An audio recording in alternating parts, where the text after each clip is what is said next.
J'aimerais être avec vous ce soir, mais la chaleur et le soleil du Mexique me retiennent. C'est triste. Je voudrais d'abord vous remercier les mentors de la confiance que vous m'accordez. C'est un grand privilège, un grand honneur, puis je l'apprécie beaucoup. Dans un deuxième temps, je voudrais m'adresser aux mentorés qui sont dans la salle. Vous êtes des drôles de bébites, des bébites rares. Vous êtes prêts à travailler 60 heures par semaine, à ne pas prendre de salaire ou à prendre un salaire minime, sans aucune garantie de succès. Vous allez investir votre argent, votre temps et vos talents pour réaliser un rêve, sans savoir où ça va vous mener, parce que vous avez une intuition que ça va vous mener en quelque part. C'est d'autant plus bizarre que 50% à peu près des Québécois considèrent que l'entrepreneuriat n'est pas utile et une bonne partie d'entre eux considèrent même que c'est nuisible. Ce serait si facile d'être fonctionnaire. Un gros salaire, un régime de retraite, des avantages sociaux, la sécurité d'emploi. Vous êtes des bébites rares.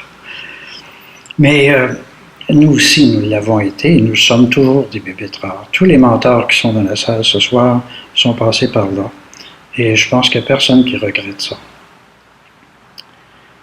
C'est pour ça qu'on est prêt à partager avec vous ce qu'on a vécu qui était tellement formidable avec ce que vous viviez, puis qui est aussi formidable et qui est appelé à devenir encore plus formidable.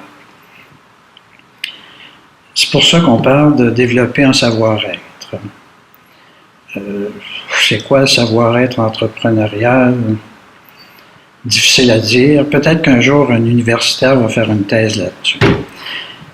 Moi, j'identifie quelques grandes lignes. Le premier savoir-être, c'est le sens des responsabilités.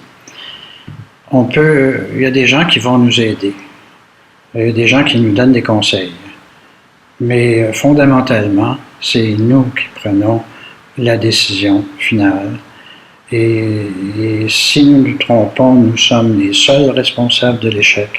Et si nous réussissons, nous sommes aussi les seuls responsables du succès.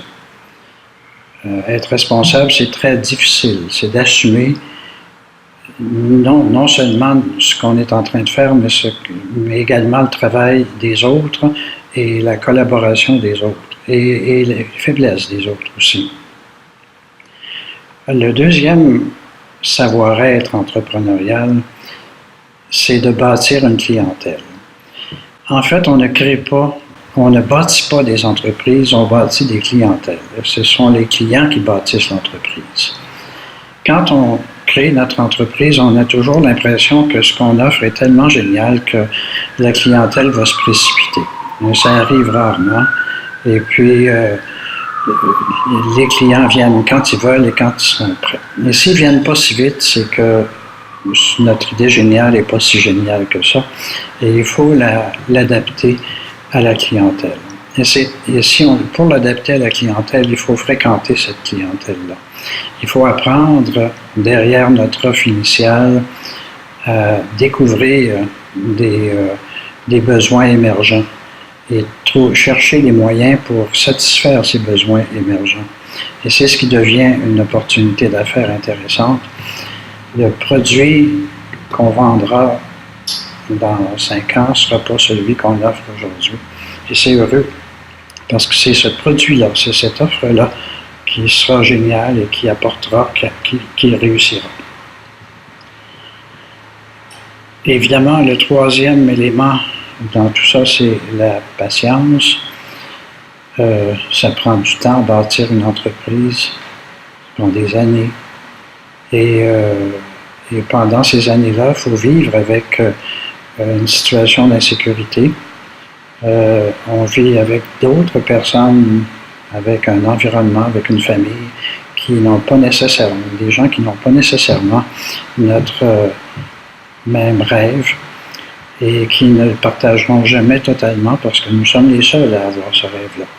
Alors, c'est important de prendre le temps qu'il faut de pour bâtir une entreprise. Mais rassurez-vous, c'est un monde merveilleux et je pense que personne ici, tous les mentors vous le diront, on serait prêt à recommencer demain matin. D'ailleurs, moi, j'ai recommencé aussi après ma retraite.